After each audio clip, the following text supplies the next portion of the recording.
When I was in high school, if I was doing this, my mom would walk in and be like, "What are you doing?" I'd be like, "Mom, calm down." Hey everybody, I'm Chef Chris in the Lodge Kitchen, and today we're bringing you our second recipe of the month. This is our April goat cheese frittata.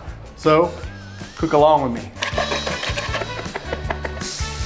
We want a whole lot of frittata, right folks? All right, so we're gonna be making goat cheese frittata, and we're gonna roast our own red peppers. So if you have a gas stove, you can do this way. If not, you can throw your red pepper in a broiler. And I'm just gonna set this red pepper directly over my burner, and we are going to light it over about medium heat. I'm gonna rotate that as we're going, and it's gonna roast. It takes about 5 minutes to do that. All right, so while our red pepper is roasting, to make a frittata, you've gotta crack some eggs. And we're using eggs from Sequatchie Cove. I encourage you guys, if you don't know what Sequatchie Cove is, check them out. Some of the best eggs in the world, or buy locally whenever you can. These guys are in our backyard. We're gonna use their eggs today. I'm gonna take a dozen eggs for this recipe. There's a million ways that you can crack an egg. The way that I learned to do it is you do it on a flat surface. I like to use the top of the bowl right here. And then we're just going to, with one hand, I'm pulling the egg apart. So I'm gonna crack it one time, and then I'm gonna take the two sections of the egg, and I'm gonna pull the egg apart, and the yolk and the white just fall right out. So keep going with these guys. While this is cooking, I'm just gonna be rotating our red pepper. You can see that awesome char that we're getting. That's not burning, that's roasting, and that looks amazing to me.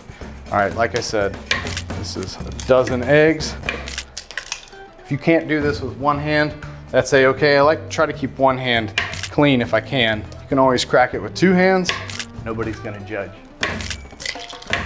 Got a couple more eggs. The eggs are cracked in our bowl. Our pepper is well on its way. Look at that beautiful color. And like I said, that's not burned, that's flavor. And we're just gonna let that continue to go while we add our heavy cream. We've got a dozen eggs in here and a half a cup of heavy cream. Generally, if you're making a frittata, for every 6 eggs, I like to say to use 1/4 of a cup of heavy cream. You can use milk if you'd like. I like the full fat, the richness, the creaminess of the heavy cream. So I'm gonna add about a half a teaspoon of salt and just a pinch of pepper. I'm gonna turn this guy one more time. We're gonna take our whisk, and we wanna whisk as much air as I can into our eggs. I'm just gonna give that a whisk. Now we're gonna take our red pepper that's roasted on all sides, beautifully charred. I wanna trap that moisture in. What that's gonna do is make the skin a lot easier to peel. That's just gonna hang out until we're ready for our veg. For our recipe of the month, we're making frittatas in our 10 1/4 inch cast iron skillet made in South Pittsburgh, Tennessee. It's the best cast iron in America. And basically, we're gonna set that over medium-low flame. While that's happening, we're gonna chop our veg. You're always gonna wanna start with a wet dish towel. What this is gonna do is just make sure that our cutting board has something to hold on to, not sliding around. Using a sharp knife, we are going to crush our garlic. Want to get a good mince on this garlic. Using 4 cloves of garlic today. I like garlic a lot. You can tone that down or you can amp it up. It's gonna add a whole lot of flavor to our dish. All right, so we've minced our garlic. Got a uniform shape. You want even size, that way it won't burn in the pan. Now we're gonna take an onion. We're gonna just chop off. We don't leave the root ball intact, and that's gonna just make everything a lot easier to chop. I'm gonna give that a split right down the middle, and I'm only gonna use half of this red onion. And I'm just gonna give this a slice. I'm gonna go thin slices on this frittata. Just like with our garlic, you want uniform consistency, and that's gonna cook very nicely in the pan. All right, so our skillet is preheating over medium-low heat. And to that, I'm gonna add couple tablespoons of butter. Man, listen to the sizzle in that pan. It's a beautiful thing. All right, so To this, I'm gonna add our sliced red onion. I'm gonna sprinkle that in the bottom of the pan, kind of evenly. I want it to have as much contact with that cast iron as possible. And that's gonna go in for about 2 or 3 minutes just to soften up before we add our garlic.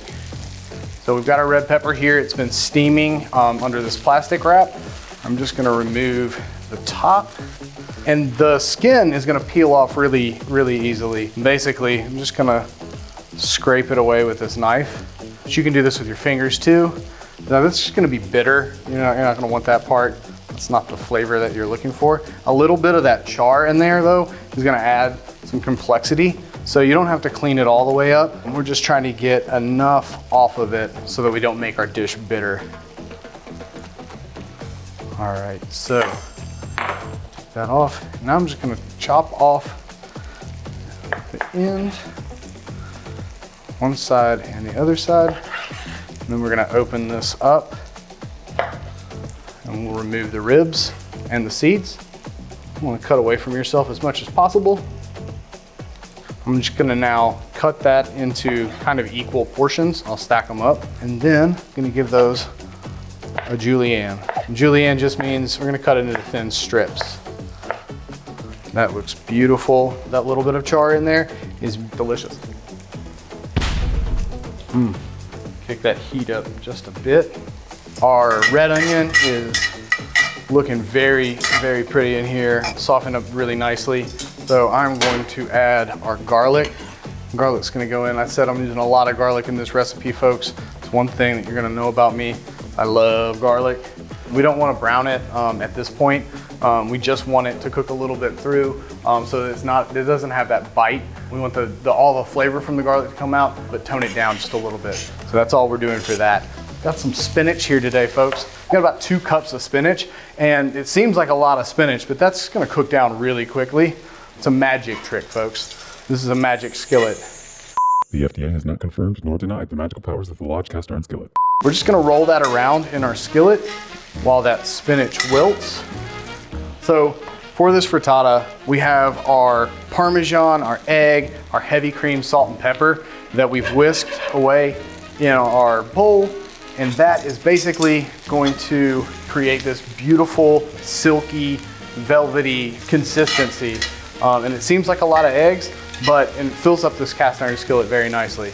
All right, so I'm gonna scatter my ingredients. Basically, I just want every bite to have all that flavor in it. So I want to make sure it has the onion, the garlic, the spinach, and that roasted red pepper. The beautiful consistency here, folks. We're gonna give this one more little quick whisk. And I'm gonna slowly pour this mixture into the pan. Basically because I don't want my vegetables in the skillet to run away. So if I poured it all in at one time, then I might have some bites of my frittata that don't have any egg in them. Nobody wants that. We want a whole lot of frittata, right, folks? Beautiful.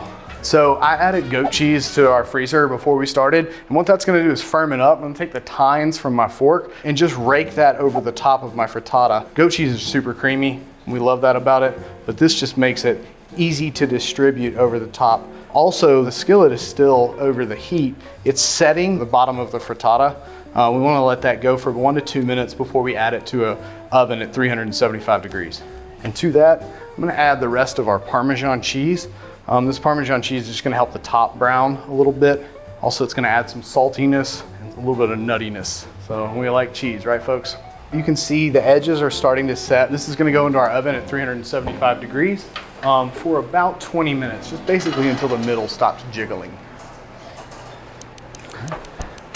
It's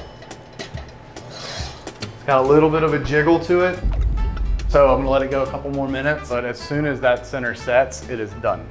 Frittatas are amazing for emptying your fridge out. Zucchini, squash, anything that you can roast pretty much. You definitely wanna cook a lot of the vegetables before you put them into your frittata. You wanna get some of that moisture out because nobody wants a soggy frittata. Raw mushrooms are a no-no in your frittata. They'll be rubbery and gross. You're gonna wanna cook the moisture out before putting them in your frittata. Yeah, put meat in your frittata, just make sure it's cooked meat, right? So crumbled bacon, or sausage that was left over from the day before, just make sure that you cook it before it goes into the frittata.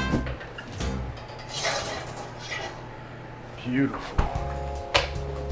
All right, so our center is set. It's not jiggly anymore. Beautifully browned on the top, and we're gonna let that set in our cast iron skillet for just a little bit. All right, so our frittata's been setting for a few minutes. I'm gonna take an offset spatula. You can also use a butter knife. And I'm just gonna run it around the edges of my very well seasoned cast iron skillet. We wanna use a well seasoned cast iron skillet when we're making a frittata, just so we can ensure that there's no sticking. Another thing I like to do is give it a little shake, and you can listen. And I can hear that frittata moving. That's another indication that it's gonna release from the bottom of the skillet. I'm just gonna take a plate, set it right on the top. And you're going to turn it over. Boom. Look at that beautiful crust. Set this back on the top again. And we have a gorgeous goat cheese frittata with roasted red peppers and spinach, some caramelized onions. Beautiful, delicious. Can't wait to take a bite. This dish, it's great because you can make it ahead of time, but it also reheats super well. So we've got our beautiful goat cheese frittata made in a Lodge cast iron skillet. Can't wait to see what you guys come up with to make this dish your own. Please tag us in all of your content. Hope you're eating well tonight.